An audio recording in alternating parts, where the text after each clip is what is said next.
Why choose a Sleep Number smart bed? Can I make my site softer? Can I make my site firmer? Can we sleep cooler? Sleep Number does that. Cools up to 8 times faster and lets you choose your ideal comfort on either side. Your Sleep Number setting. Enjoy personalized comfort for better sleep night after night. And now, max out your savings. The more you buy, the more you save on beds, bases, and more. Plus, get free home delivery on any smart bed with base. Limited time. Check it out at a Sleep Number store near you or at sleepnumber.com today. All-Star Toyota presents Off the Bench with Jacob Hester and Matt Flynn. Hands to Hester, and Hester, yep, got it, 5 out of 5. From carrying each other to a natty to carrying each other on the air. Flynn is back to throw for the end zone goal. Live from the Raising Cane studio, it's Off the Bench.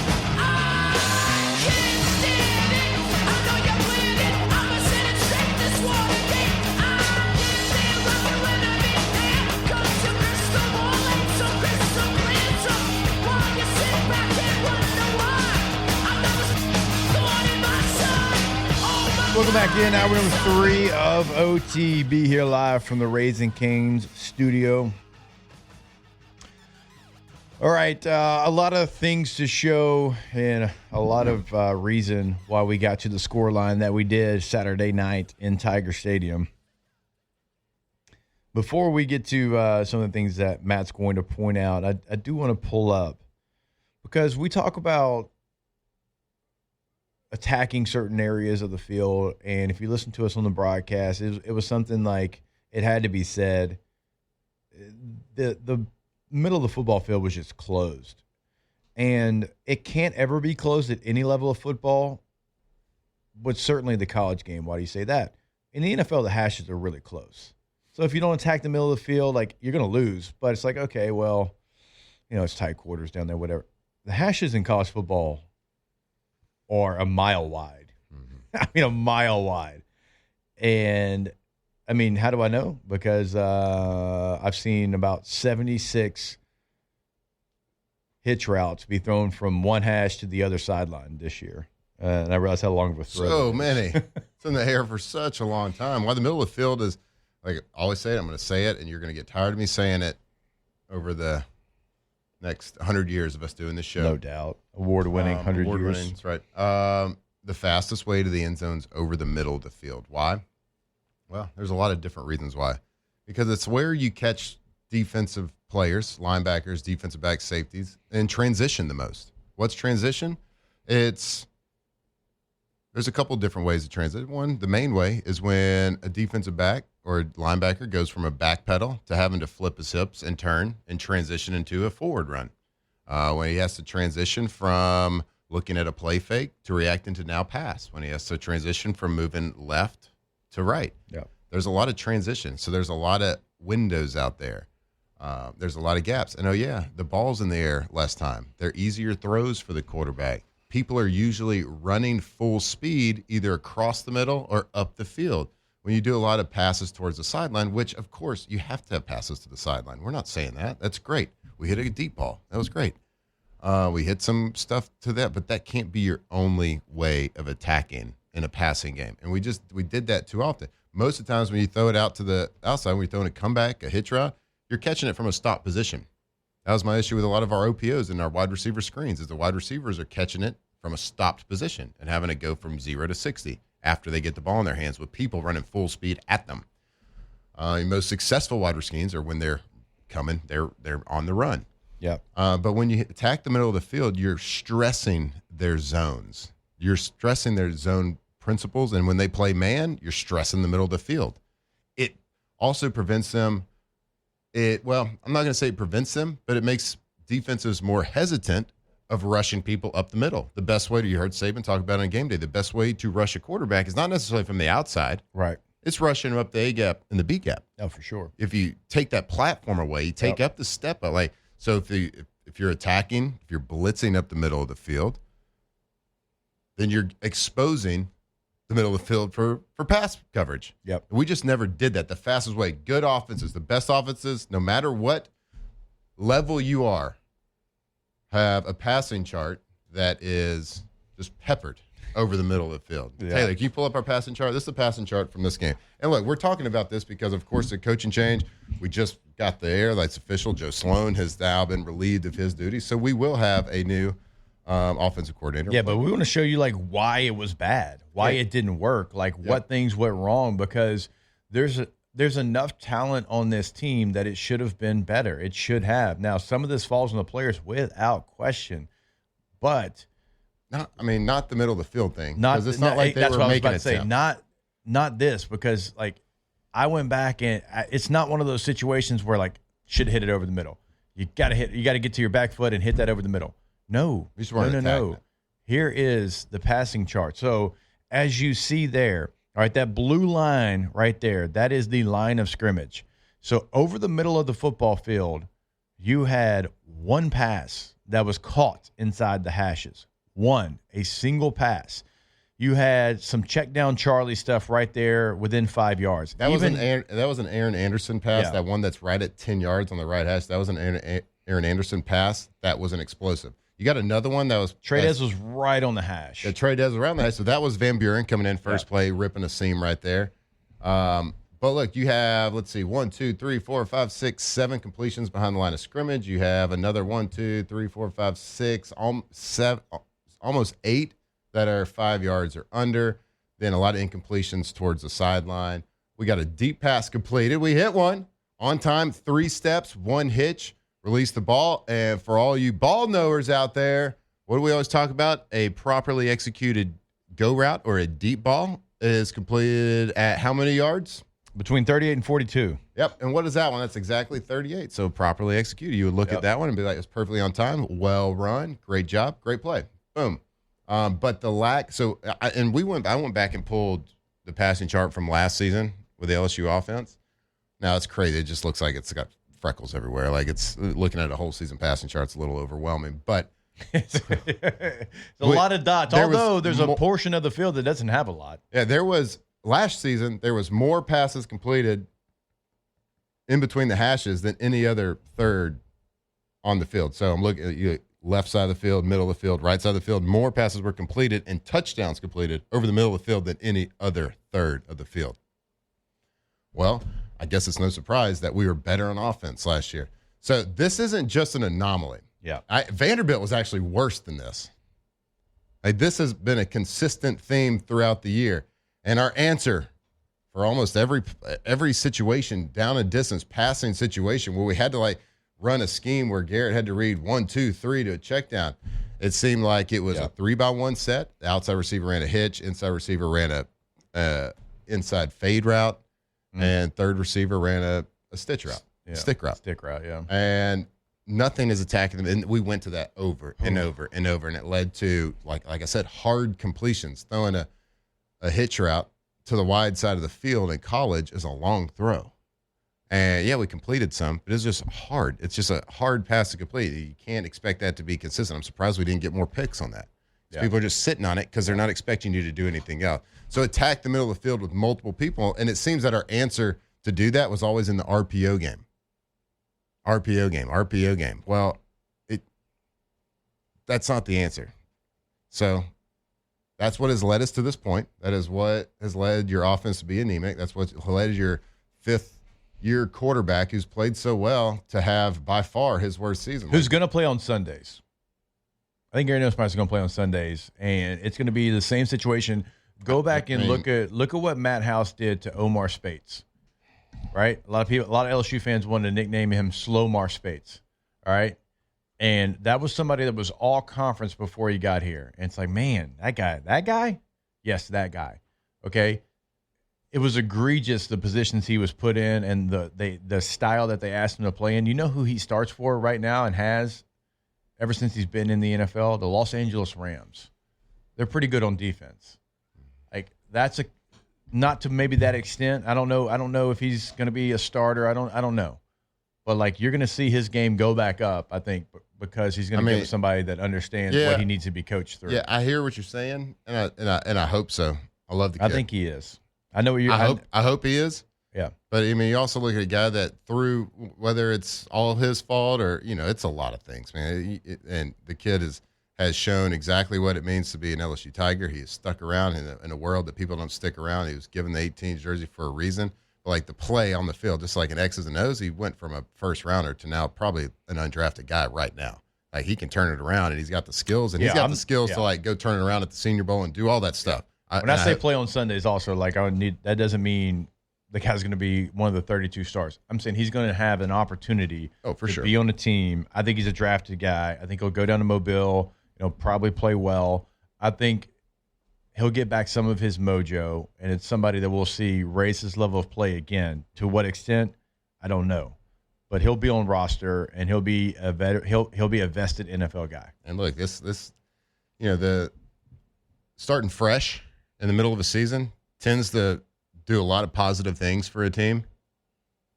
It tends to happen. Look at what Coach O did when Les Miles was gone. You look at all over NFL, college. Maybe this has the right on the wall for Nuss to turn it around. I don't know. If he doesn't, I don't know. Van Buren came in there and played well. If he doesn't, hard decisions have already been made. They got to continue to happen. Yeah, and let me tell you, like play calling at any level is hard. It's a skill set that you either have or you don't. Like being a play caller, being able to adapt to a game, being able to set a tone in the game, and think of ad lib and think of these things at the last second in all these different situations. It's tough.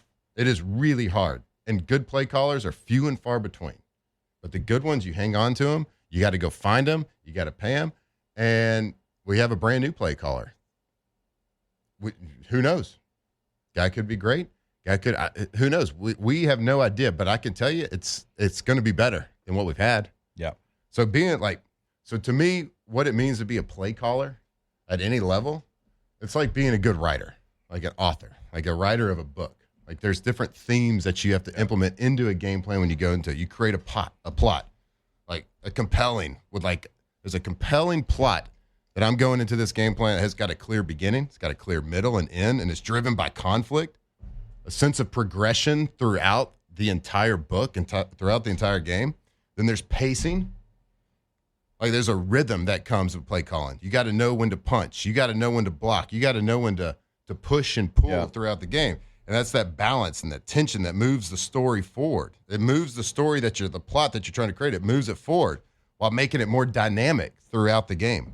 Then there's there's an overall theme to what you're trying to do. It's an underlying message and the meaning that you want to imply, want to impose on your opponent. If you're an author, what you want to impose on your reader. Yeah. And then at the end of the story, there's an ending. There's a conclusion to all this. It's the resolution. It's like what you've been building to, what all of these, the plot, the pacing, the theme. It's the resolution of everything that you've been creating to that point. And it comes together. And if you're a good play designer, if you're a good game plan builder and designer against defenses, and you know how to script that, and you know how to create that through the ebbs and the flows, the negatives, the good, the bads, the penalties, the holding calls, the big plays. If you know how to create that and always come back to that plot that you're trying to create and that theme, that message you're trying to send to the other team, and you're working to a certain resolution, like that's the key. That's the skill set that is in a play caller, a play designer. And to this point, it looks like we've just been picking out plays. Picking and hoping. Like, yeah, sure, there's been good plays called that hadn't been executed. That's fine. That's football. Yeah. But it looks at this point, we haven't been writing that book, creating that narrative, imposing that narrative. We've just been kind of picking and choosing plays, running this and that because it's RPOs. It's a good look versus run. We got a good look versus pass. Like that's not imposing a will on anybody. No, it's not. Right? No. So it's just instead of creating a book, right? Instead of writing a story with your play design, your play call, and your game plan, we've just been picking and hoping. Yep. That's well said. And a good play designer, a good play caller doesn't just open up the play sheet and put his finger on it and go down and be like, yes, let's do that one. And then does it again. Hey, we hadn't run this yet. Let's do that. A good play caller sets up every call that he makes. It has a purpose to it. Lane Kiffin, who's obviously going to be talked about a lot on this show, this station, and in this state for the next couple of weeks. Like, I'll see Lane do something, and I'll just put a star by it because I'm like, yep, He's coming back to that. He's setting that up for it could be the next series. It could be 2 series. It can be 3 series from now.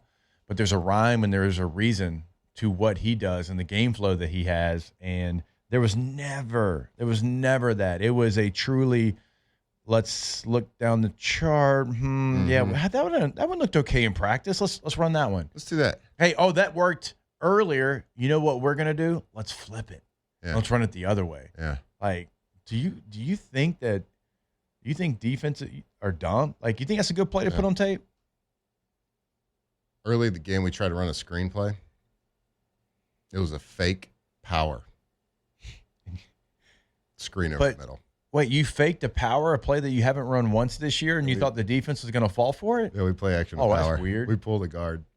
Yeah, a play you haven't run all season long, and that's how. I was watching it last night. I laughed out loud. Shiting me. I lulled. Truly lulled. You haven't run a power all year long, and you're going to fake a power to set up a screen. I cannot believe A&M wasn't fooled by that. We didn't score? Jesus Christ.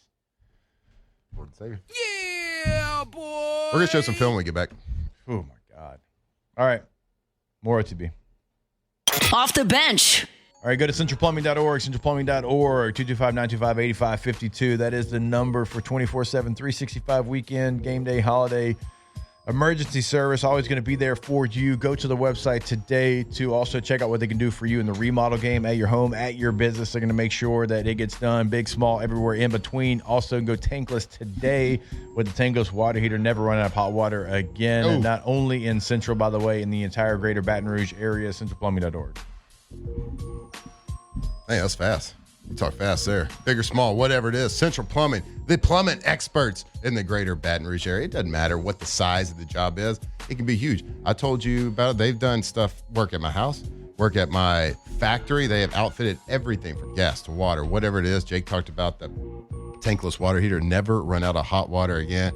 No matter the job, let them handle it. And they got 24/7 emergency service, too. So no matter the day, the time, whatever, 225-925-8552, centralplumbing.org.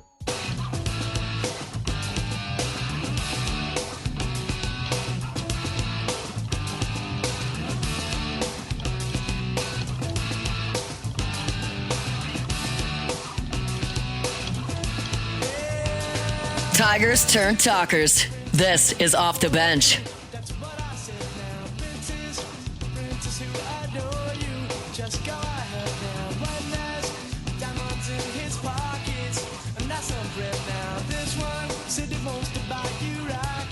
All right, welcome back.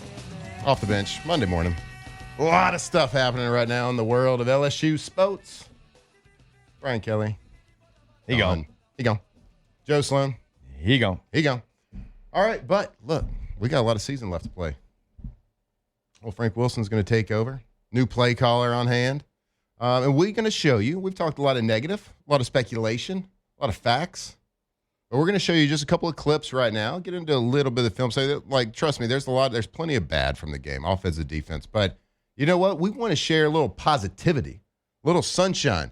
We want to show you a couple of clips of our running game in the first half. That was absolutely great. We want to show you some good stuff. We've harped on the negative, and we're going to do a little bit more negative. We're going to, of course, Jake and I, we're going to write our article on the film study that will be published a little bit later at LouisianaSports.net. But look, Taylor, throw this up. I got a couple plays we want to show you on some good stuff, and a lot of it is stuff that we have pointed out in our film study and stuff that we've done here on the show and in the article that we read. A lot of it RPO issues. Well, they kind of listen. Maybe they listened to our show. Maybe they read the article last week. Who knows?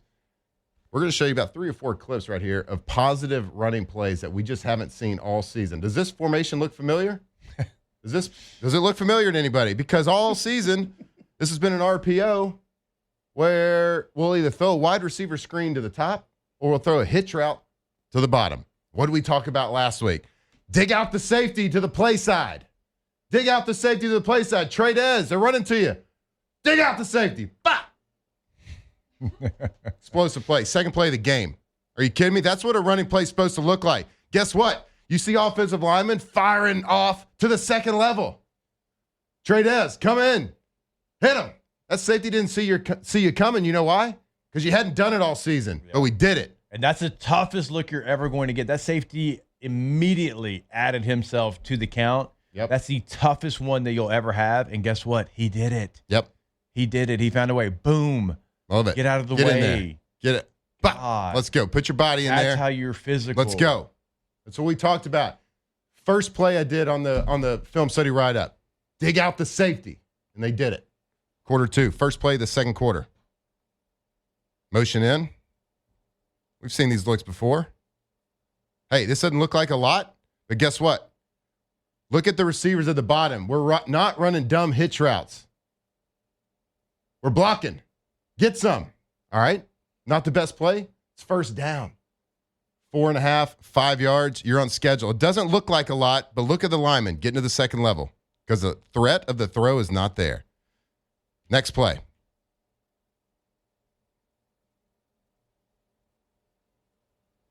What do we say? Second ago, dig out the safety. Dig out the safety. Block with your receivers down at the bottom. There you go. Boom. Boom. Yeah. If we run hitches like we've been doing, this play's tackled for a 3-yard gain. That's what I'm talking about. That is what it should have been all season long. Yeah. We outthought ourselves. Golly. It's just beautiful. Yeah. It's what it's supposed Look to at look like. Look at the right tackle. There's no threat. There's no kick step. There's no threat of us throwing it. Fire off. Double team. Second level. I love it.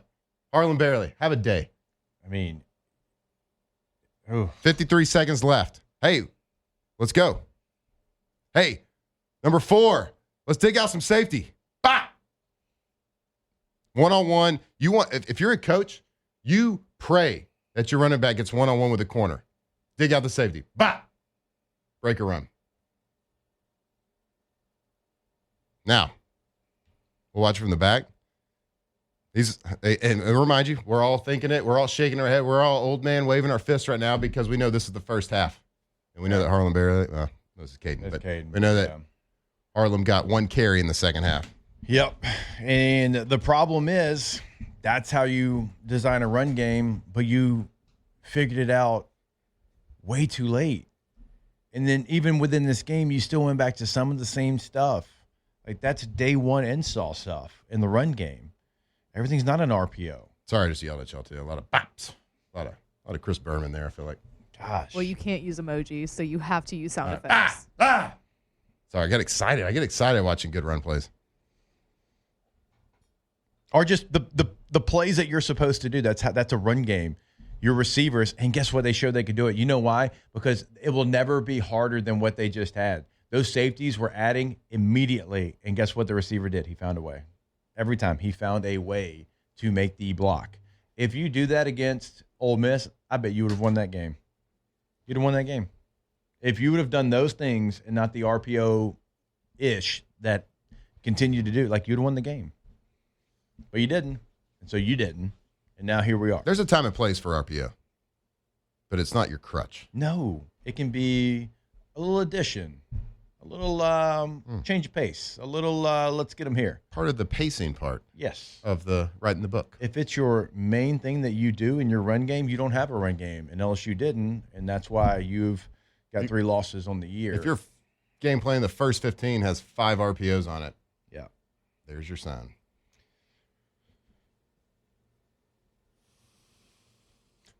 So that's what it Did I yell too loud? No, you're good. You're good. A lot of CTE, OTB chants. All good. In the chat. All good. Term of endearment. This term of endearment here on this show.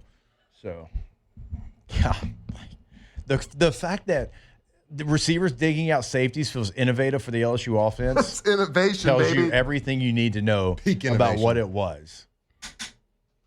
And they out did a safeties. good job. They did it with attitude. They did. Probably begging to do it. Like, hey, we'll do it. Hey, Thanks, Coach. Hey, we'll do it. We'll do it. You mean We'd I don't, love have to I don't have to run a meaningless hitch route? My God.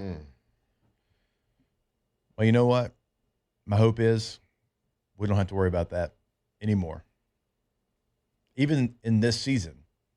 Because moves have been made, and now you know what it's supposed to look like. Even though you didn't come back to it in the second half.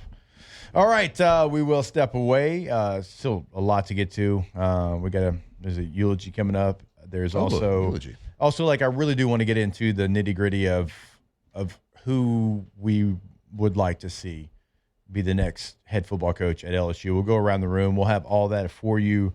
Before we take this break, I want to remind you about our friends over at Rouses.com. We'll be there Football Friday for the rest of the football season. And we love your interaction. We love you coming to hang out. We love you coming to show your card collection, tell old stories during breaks, whatever it might be. We love our time there. You can pick up your tailgating packages, come say what's up to us, even in a bye week, right? You're still going to watch ball. Still going to have people over to the house. You can come buy that as well over at Rouse's. They've got it all stocked, locked, and ready to go. Go to Rouses.com to find the one that is nearest you and check out those weekly ads at Rouses.com. All right, so when we come back, we will give you some of maybe like individually, like who would you like to see? Who are some of the top names to be the next head football coach at LSU? And we'll have that for you when we come back here on OTB. Off the bench. All right, go to GetGordon.com. Gordon McKernan Injury Attorneys. Get Gordon and get it done. And you can go to the website, GetGordon.com, and you can see cases they can handle for you in the courtroom, past client results. You can have a live chat with an agent right there on the homepage. If you want to pick up the phone and give them a call, have a conversation with them, set up that consultation that way. Remember, it is your area code in Louisiana, followed by 888-8888. So 318-985-225, 337-504, whatever it might be. They are throughout the state of Louisiana. They are here to help you. At Get Gordon on all major social media is the handle. See what they're doing throughout the communities in Louisiana as well. Get Gordon and get it done. Hey, Get Gordon, get it done. Louisiana Personal Injury Attorneys. Gordon McKernan Injury Attorneys. If you've been injured, no matter where it's been, if it's been in a car accident, whether it's been on the job, whatever it is, they've been doing it for years and years, helping people all over Louisiana get what they deserve. It is not your fault if you get injured, no matter where it is. Like I said, give them a call. Let them fight for you. GetGordon.com. Gordon McKernan.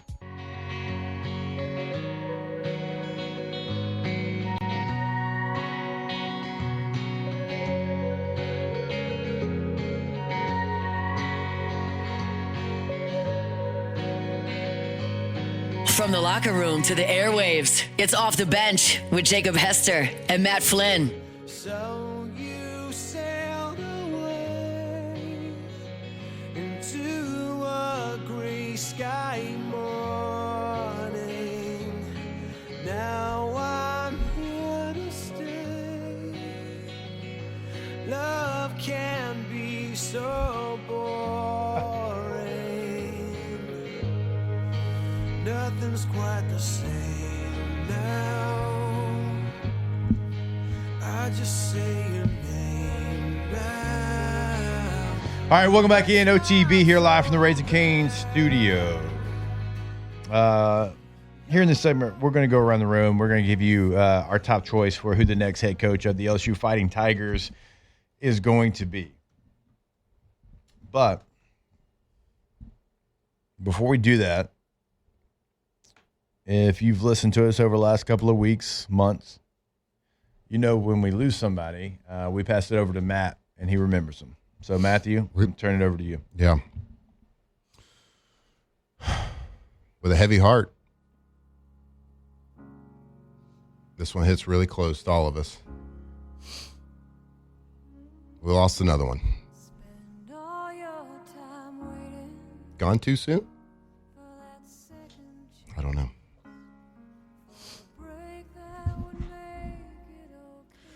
Ladies and gentlemen of Tiger Nation, today we lay to rest the Brian Kelly era at LSU. When Kelly arrived from Notre Dame, LSU fans thought they were getting the final piece. A proven winner, a steady hand to restore the glory days. It began with confidence, a promise of process, and yes, a slight hint of a Southern accent that seemed to appear overnight. There were awkward dances with recruits, a few viral moments, and even a desk slam or two. He said he was keeping the receipts, but by the end, it felt like he was just collecting excuses. Kelly arrived in Baton Rouge with big expectations. Experience, stability, and a track record of winning everywhere he'd been. And for the moment, it looked like he might bring LSU back to championship form. Yeah, there were flashes. Jaden Daniels Heisman, explosive offenses, and a brief, ever so slight taste of relevance on the national stage. But as time went on, the results didn't match the talk. No. Defense didn't find its footing. The big game moments slipped away. And next year became the most repeated phrase in Tiger Country. The truth is simple. Well, simple. Brian Kelly's tenure ended in failure. It fell far short of what LSU football demands. The championships never came back. Big wins didn't stack. And somewhere along the way, the spark that makes LSU never quite caught fire under his watch. So we closed the book on an era that began with hope and ended with unmet expectations. The Brian Kelly years will be remembered not for catastrophe, but for the uneasy feeling that the Tigers should have been more. So rest easy, Brian Kelly era. As we turn our eyes to a new future, a new hope. Whoever the next coach is, we hope you bring back the toughness, the discipline, the LSU way that set the standard for so many years. We're all hungry for it. We all want it. And we believe and hope that man will walk through those doors. And for that, we'll always say in our best borrowed accent, "Go Tigers!"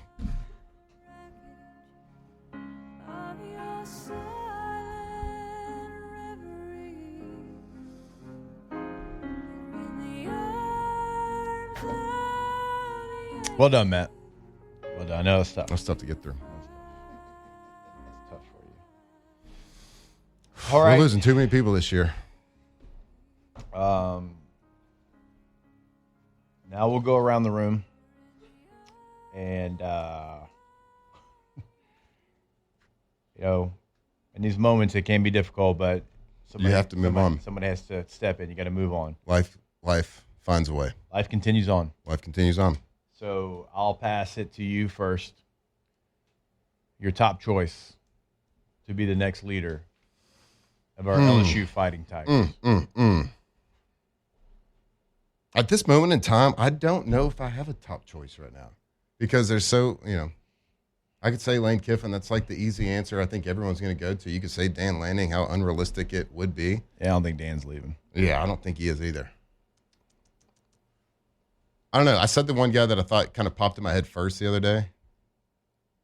Yesterday, just thinking, you got Brent Key, but, Jeff Brom kind of popped in my head just because of the success they've had in the big games with limited resources, with always behind the eight ball from a talent level at both Purdue had and a winning Louisville. record in the Big Ten. Winning record at Purdue. And is at Purdue and Louisville is 4-1 against top 5 opponents. Just beat a Miami 2 weeks ago. Yeah, on the road. with way less talent, what could he do with far greater talent and resources?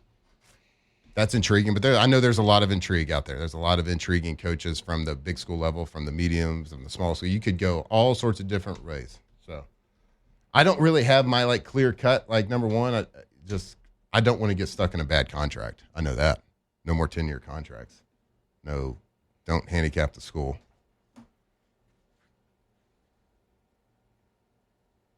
That's all I got. Alondra? So Jeff Brom? Nope. Don't back me in the corner. That's the first person that came to my head, Okay. Without doing any research. You did a little bit of research. Yeah, it's just true.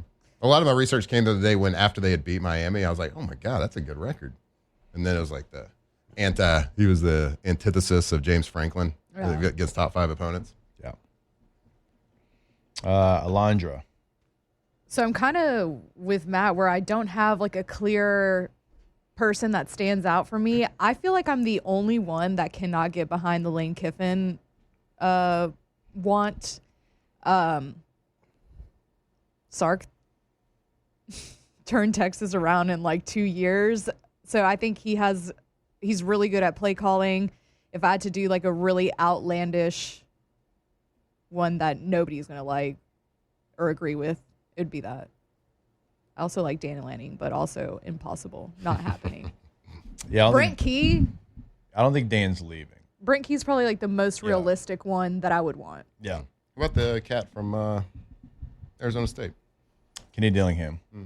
I would love if Kenny Dillingham was in the conversation. I think he checks a lot of boxes. Offensive mind, young head coach, exciting head coach.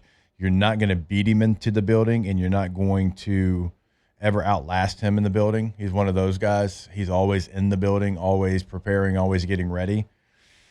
He would bring an energy and a youthfulness, I think, to the job that I think would go a long way. He went to Arizona State. He's from the area. He's from Tempe, Scottsdale area. Again, that's not saying those guys won't ever leave. I mean, certainly it's been done before, but that's one of the things to pay attention to. But, yeah, I'd love his name to be on the list. I had like one conversation with him, like the first one I had with him, and I was like, Coach, I'm pretty sure I'd pull my hamstring running down on kickoff for you right now. Like that kind of guy. Now? And you would. I would. Maybe three both. hamstrings. Both of those would be true. I'd do it and I would pull it. So, I would absolutely put his name into the conversation, and I think he would deserve to be in the conversation. Tay-Tay. Yeah, I mean, look, you have to call Dan Lanning. I don't know how realistic that is. Matt was talking about 10-year contracts. Don't back your school into a corner. That's probably what you'd have to do to get Dan Lanning. Like, I love the guy. I think feel he's a the great same coach. about Lane, too. Right, Lane, too. Like, I was going to say, yeah. You're going to have to pay these guys $13 million a year, give them like an 8-year deal. That's what it's going to take. For me, it's Brent Key, Georgia Tech. Like, I need a guy that's going to bring some physicality back to this program. We were talking about it the other day. Even when this team wins, I said, like, I don't like watching this team. They're not fun to watch. Georgia Tech is fun to watch. Oh, and God. and it starts with Brent Key. That's so the guy good, I would man. go to. I love it.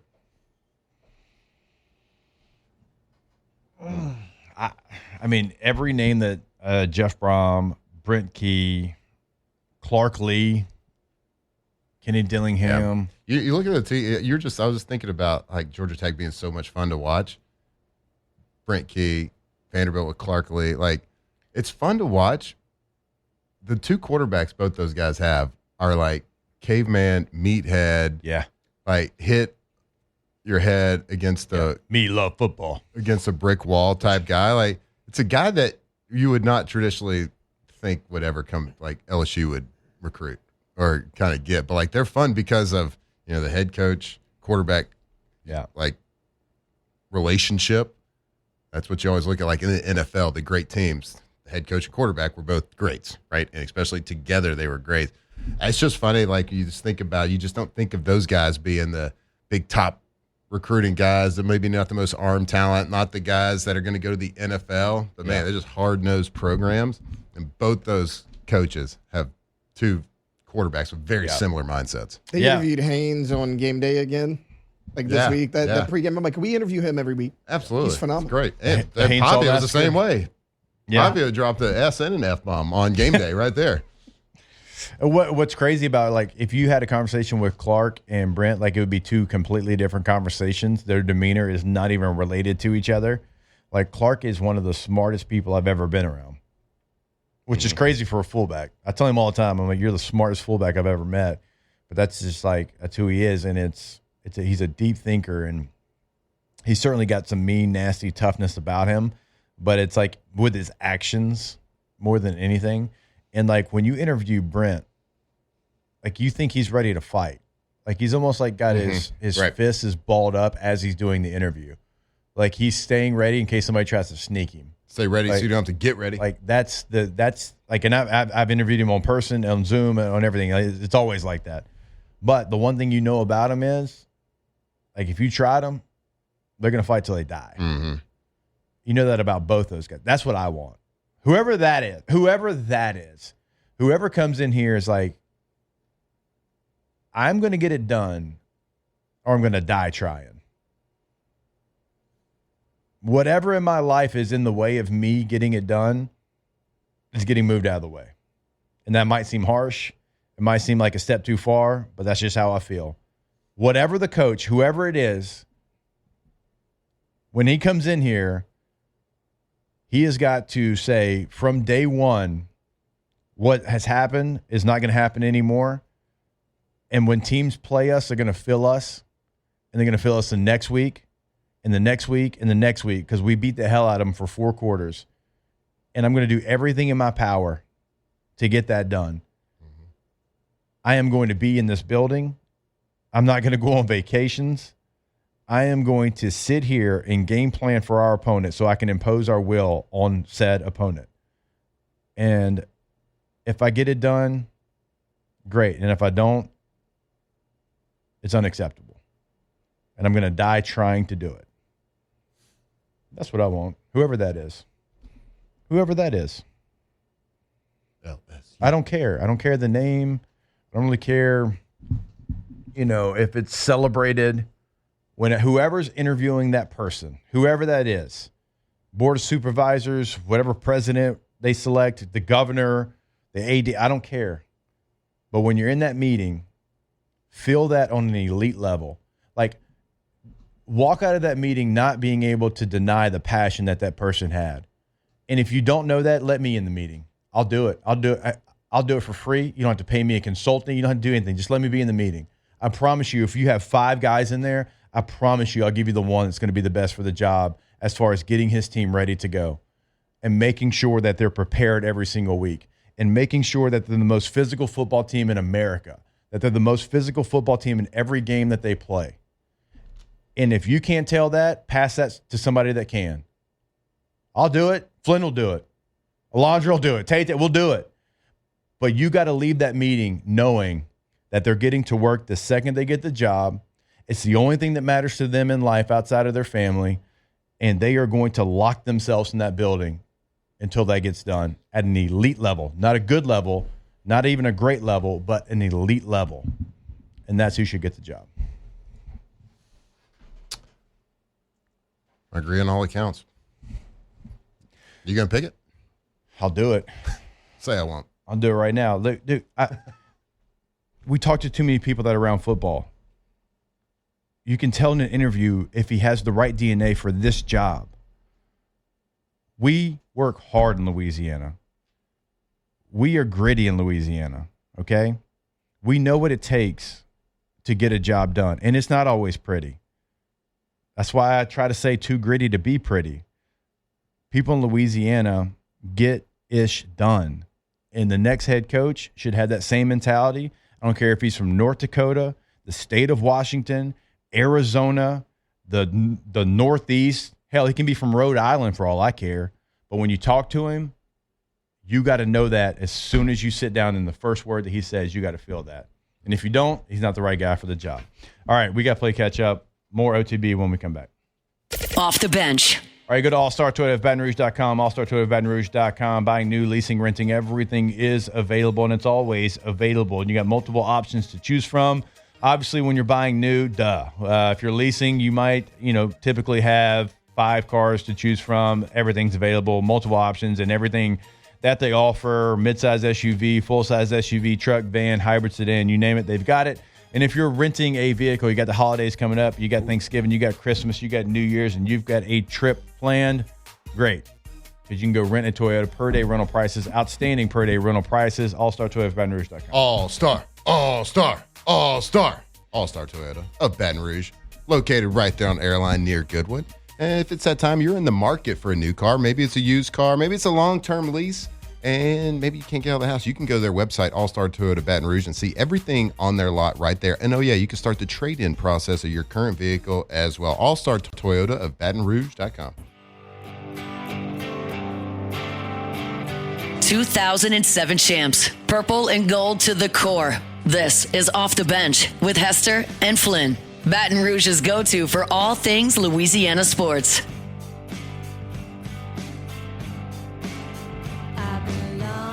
All right, welcome back in OTB. When it comes to heavy construction and industrial work across Louisiana, nobody does it better than Pala. From fabrication and maintenance to construction and turnaround services, Pala delivers safety, precision, and results every single time. For over 50 years, they've been the trusted team behind some of the biggest projects in the Gulf South. So when it's time to get the job done the right way the first time, go with the pros at palagroup.com. That's palagroup.com, building Louisiana's future one project at a time. Got about the best Ask the Bench question I could think of. All right, go ahead. Right here. Is today a good day to be an LSU fan? It's always a good day to be an LSU Always fan. a good day to be an LSU fan. And you can be excited about the future. Be excited about the future. That's right. I think it's a day for hope. Look, I think for where it was going, and you could see the direction, it wasn't going to get any better with the way it currently was. Then I think today is a day of hope. Today is a day that the next time they get it right. And for the next time, it's not what the resume says, it's but what the coach says about the program that he's coming to, because he wants to be at LSU so god dang bad that he cannot wait to get started. He wants to be at LSU so god dang bad that he is going to drive himself here and he is going to demand that he gets the job. It's going to be so god dang bad that he is going to drop everything in his life and say, family, we got to do it. We got to do it because this is where I got to be. That's what I want.